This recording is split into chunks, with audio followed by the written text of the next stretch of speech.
Are you struggling with a mental illness or disorder that is stealing your joy and keeping you from living your life and walking in your destiny? Trust me, you are not alone. Not only do 10 to 20% of the population struggle with a mental illness, but I personally have had my own share of problems and have witnessed firsthand just how much it can destroy someone's life. In this video in particular, I want to talk about my past with severe OCD and share my testimony of how God brought me out of that place, and now I don't have to deal with those issues anymore.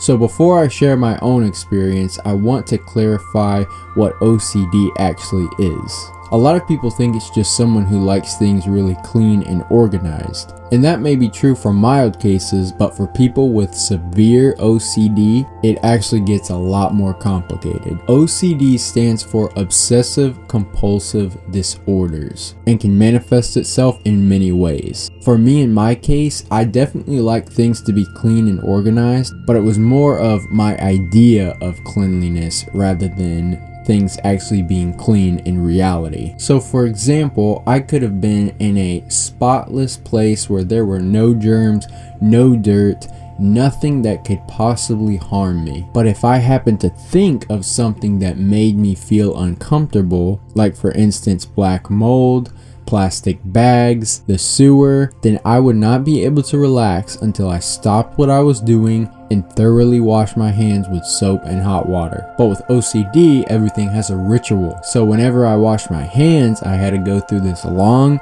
elaborate ritual where I would think of certain things and say certain numbers and sing it all in a particular way. And if I messed up the routine, I had to start all over again. So I would spend on average about 5 to 10 minutes at the sink scrubbing my hands until either I finished the ritual or I felt like they were clean. They were never dirty to begin with, but in my mind they were because I thought of something that made me feel like they were dirty. Afterwards, I would go back to whatever I was doing before until a couple minutes later when I would think of something else that would make me feel like my hands needed to be washed.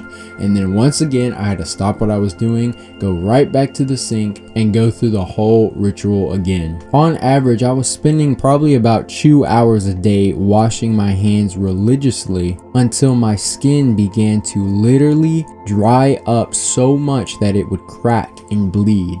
My hands looked so bad that people would ask me all the time if I had a skin disease, and I never really knew exactly how to answer that question. And if I ever actually came in contact with something, like physically touched something that I deemed unsanitary, like a plastic bag or a plastic can, I would practically either have a meltdown or a panic attack, whichever one came first. There was one night I was at the house and my leg accidentally rubbed against a plastic bucket. And no exaggeration here, I was curled up in the corner of the room crying because I thought I had been contaminated by this plastic bucket. When I finally conjured up the strength to get up, walk out of the room past the bucket, I had to go straight to the bathroom and take a long hot shower until I felt like I was decontaminated. So by listening to just a couple of those examples, you can see how completely illogical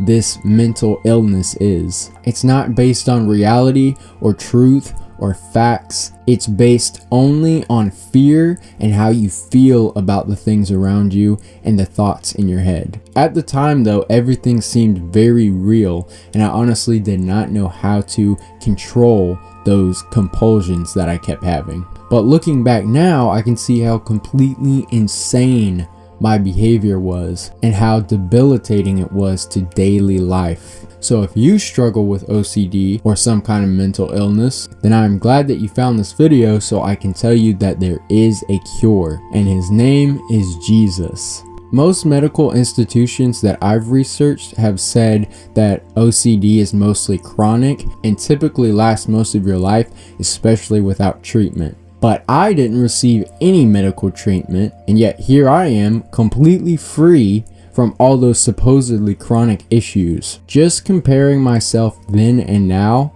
I have gone from literally scrubbing the skin off of my hands, not being able to say certain words, dressing a particular way, in a constant state of fear and anxiety, not being able to touch certain textures, being controlled by my thoughts, and many more issues, to now honestly not caring one way or another. If you could see where I was then and where I am now, you probably would not be able to recognize me. Now I may wash my hands twice a day, if that, which is a miracle in itself. So what happened in between?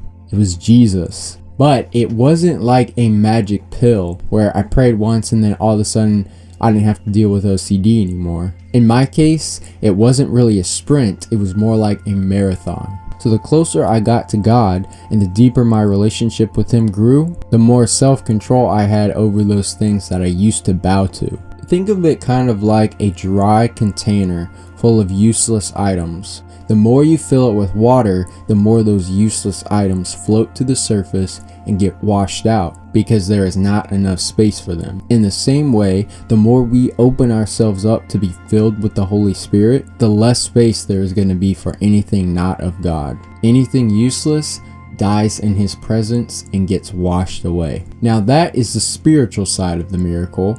On the practical side, God used specific people in my life to push me out of my comfort zone into new settings that forced me to get messy and adapt to fast-paced working environments. And slowly but surely, as I grew closer to God and applied action to that faith, all those obsessive compulsions and disorders started to fall away naturally, one by one. At the time, it was a very painful and extremely difficult process. But looking back now, I can see it was actually the grace of God pruning me and chipping away at those things that were hindering growth in what the Lord wanted to do in my life. And now I can say that the outcome of that painful process was well worth it. So if you have been diagnosed with OCD or some sort of mental illness, don't look at it as baggage that you're just gonna have to carry for the rest of your life. Consider it just another mountain that you can say that you climbed or even moved with the power of your faith. If it has a name, then it has a knee. And if it has a knee, then it will bow. If we are bowing to something else before we are bowing to Christ, then that can be considered worshiping idols. If God tells us, okay, I need you to go here and do this, and then we respond with, I'm sorry, I can't, God, I have OCD, or I have a mental illness, then we are already rendering ourselves defeated before we even go into battle. Trust me, it is not an easy process, but it is what you were created for. God did not create you just for you to render yourself defeated.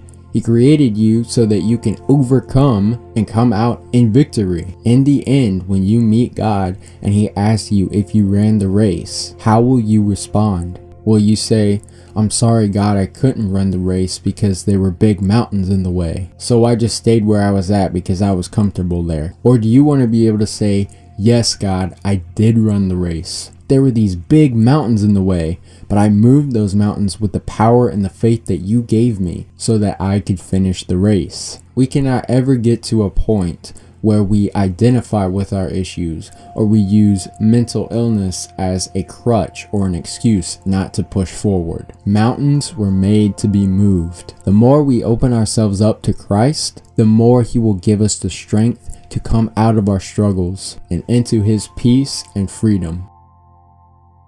If you can think of someone this video might help, make sure to share it with them, and I pray this video genuinely helped you with anything that you might be struggling with. If you want to join Skill Sanctum for more videos, make sure to subscribe, and until next time, thank you for watching, and I will see you in the next one.